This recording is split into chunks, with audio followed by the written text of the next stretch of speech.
William Morrow and HarperAudio present Will Trent Books 2 through 4, a Karin Slaughter thriller collection featuring Fractured, Undone, and Broken. Written by Karin Slaughter and performed by Kathleen Early.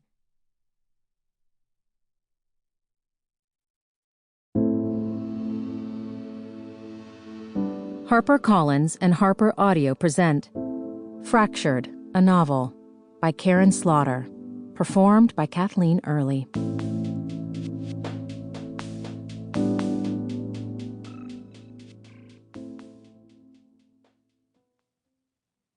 Introduction.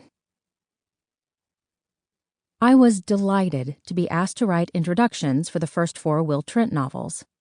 While many of my characters are created organically in response to a story or theme I'm trying to explore, I wrote Will with very deliberate intentions, from his first introduction early on in Triptych, to his partnering with Faith Mitchell in Fractured, to being pulled into Sarah Linton's orbit in Genesis and deeper still in Broken. Every step Will took, every thought he had was part of a plan that was first created inside the Grant County world. Unlike Sarah or Jeffrey or even my standalone characters, Will was not created for a story. Will was the story.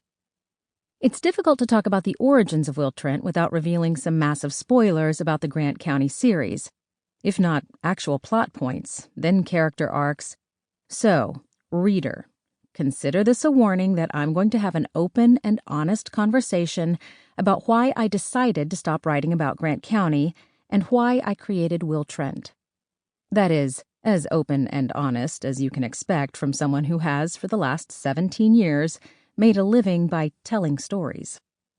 When I created Sarah, Jeffrey, and Lena in Grant County, I was fulfilling the old writer's edict that you should write what you know.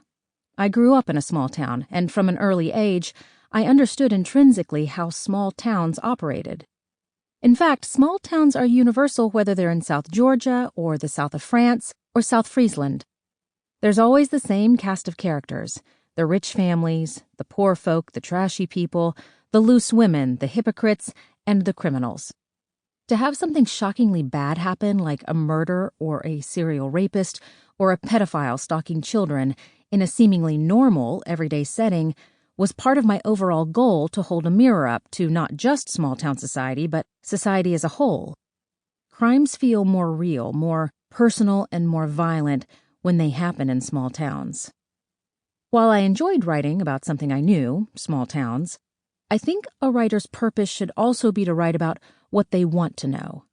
And I want to know why and how violence changes victims, families, investigators, and communities. I suppose this curiosity came from growing up in Georgia during a particularly violent time in American life. No more so than in Atlanta, where a serial killer was abducting and murdering children from 1979 until 1981. While I lived about 40 minutes away from where these crimes were happening, I was very aware that my daily existence had changed in very real ways in response to these brutal serial murders.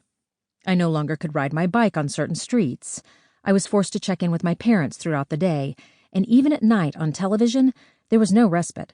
Commercials were constantly announcing the time on the half hour and asking viewers, "Do you know where your children are?" Some of my earliest recollections of telling stories come from this time period. I remember quite clearly waking up in the middle of the night, sneaking into my older sister's room, holding a flashlight under my chin and whispering, "Who's killing the children?" She would start screaming. I would get scared by her screaming and start screaming myself, and then I would start crying, and then my parents would come in and punish my sister for making me so upset. Anyone who has a sibling will understand this dynamic. It's never the baby's fault. Thus, you could say from a very early age, I was encouraged to tell stories that scare people.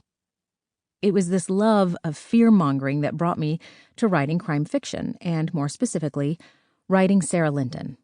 If there was any one thing that took me down the road to Grant County, it was Sarah. She's basically everything I am not. Tall, red-headed, a medical doctor, and a bossy older sister. What we have in common is the desire to understand why people do the horrible things they do. Sarah is in a unique position to study possible answers to this question. As Sample complete. Ready to continue?